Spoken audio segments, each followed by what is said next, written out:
Everyone, स्वागत है आपका मेरे एएमए एजुकेशन चैनल के ऊपर। आज की हमारी वीडियो के अंदर हम करेंगे electronic cash e commerce unit second के मेरे नोट्स। हमारी जो पिछली वीडियो थी उसके अंदर हमने किया था debit card and credit card के बीच में क्या डिफरेंस होता है एंड स्मार्ट कार्ड क्या होता है, उसके एडवांटेजेस, उसकी फीचर्स एंड उसकी disadvantages.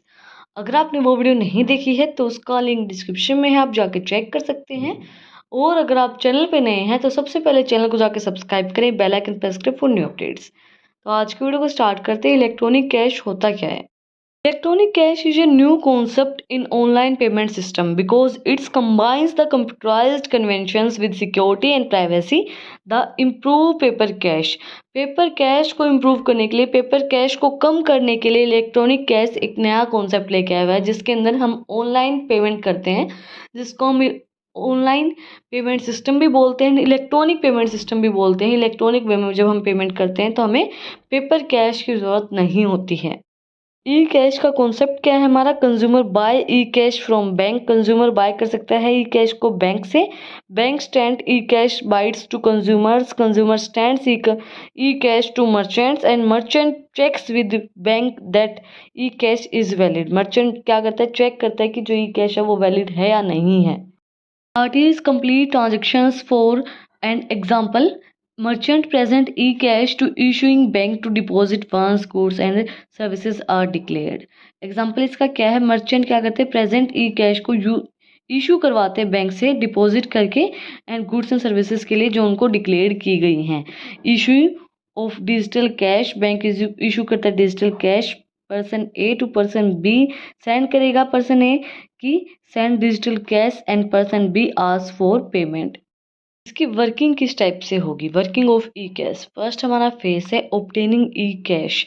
Request to obtain cash, सबसे पहले हम रिक्वेस्ट करेंगे कि हमें कैश मिले। The consumer request his and her bank to transfer money to the e mint to obtain e cash. E cash को ऑब्टेन करने के लिए कंज्यूमर रिक्वेस्ट करेगा बैंक को कि मेरे पास ट्रांसफ़र करें पैसा, मनी को ट्रांसफ़र करें। Then transfer of money, money transfer होती है। The consumer bank transfer money from the consumer accounts to the e mint. Consumer account से ई मिनट तक क्या करता है? बैंक ट्रांसफ़र करता है पैसे को। The e-minute sends the e-cash to the consumer received by the customer's bank. Consumer जो ई-मिनट होता है वो सेंड करता है ई कैश कंज्यूमर को, जो उसको बैंक से रिसीव हुआ है। फेज है purchase of goods, access and purchase of goods. इसके अंदर क्या है? कंज्यूमर एक्सेस करता है गुड्स को जो उसको पसंद होती है, परचेज करता है गुड्स को and send off e cash and delivery of goods. Send कर देता है मर्चेंट को ई कैश और उनकी डिलीवरी ले लेता है। The consumer transfer e cash to the merchants and merchant makes delivery of goods. Consumer transfer करता है ई कैश मर्चेंट को एंड मर्चेंट उनकी गुड्स की डिलीवरी दे देता है। फेस है redeeming cash by merchants return for e cash. Merchant transfer the e cash to the clearing house that in also known as e mint. Merchant क्या करता है? ट्रांसफर करता है ई कैश को क्लीनिंग हाउस के अंदर, जिसको हम ई मिनट बोलते हैं। Then transfer of e-cash to accounts. The e-minute transfer the monies to merchant bank and for crediting the merchant account. Transfer ई-मिनट क्या करता है? ट्रांसफ़र करता है अकाउंट मर्चेंट के बैंक के अंदर और मर्चेंट बैंक के वो क्रेडिट करवा लेता है अपने अकाउंट के अंदर।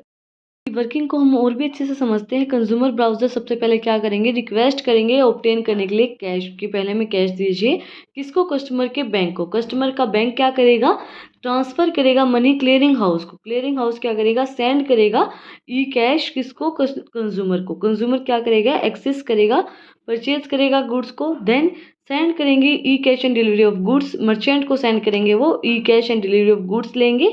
देन वो क्या करेंगे? Return of e cash, return करेंगे ई कैश किसको? क्लियरिंग हाउस को। क्लियरिंग हाउस क्या करेगा?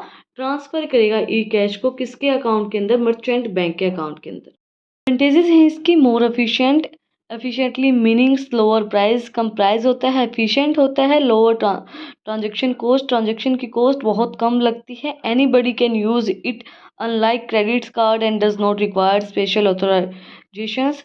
अगर वो क्रेडिट कार्ड को यूज़ नहीं करना चाहते हैं तो वो कोई भी इसको यूज़ कर सकता है। जो मतलब कि अगर किसी का मन नहीं करता है क्रेडिट कार्ड को यूज़ करने के लिए तो वो ई कैश को यूज़ कर सकता है। It is an e way of carrying cash. Cash को कैरी करने का बहुत ही अच्छा एक ईजी तरीका है ये।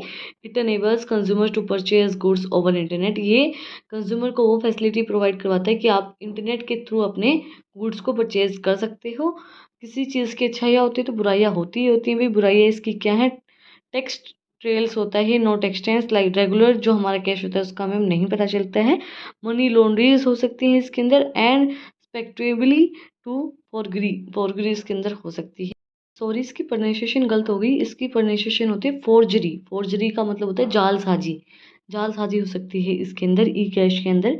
अपने हमारे जो कैश है उसको किसी और, मतलब कई बार क्या होता है कि फ्रॉड हो सकता है इसके अंदर। हम इसको एक इजी लैंग्वेज में ले तो फ्रॉड हो सकता है हमारे साथ। इसी के साथ हमारा इलेक्ट्रॉनिक कैश का जो टॉपिक है वो कंप्लीट हो गया है। अगर आपको आज की वीडियो पसंद आई तो आप लोग को पता ही क्या करना है, कमेंट सेक्शन में मुझे बताना है कि आपको वीडियो कैसी लगी। कोई भी डाउट है तो वो भी आप लोग कमेंट सेक्शन में मुझसे पूछ सकते हैं। और अगर आपको इन नोट्स की पीडीएफ चाहिए तो टेलीग्राम चैनल का लिंक भी डिस्क्रिप्शन में है, आप उसको भी जाके सब्सक्राइब कर सकते हैं। फिर मिलते हैं एक नई वीडियो के साथ, एक नए टॉपिक के साथ। Thank you for watching my video.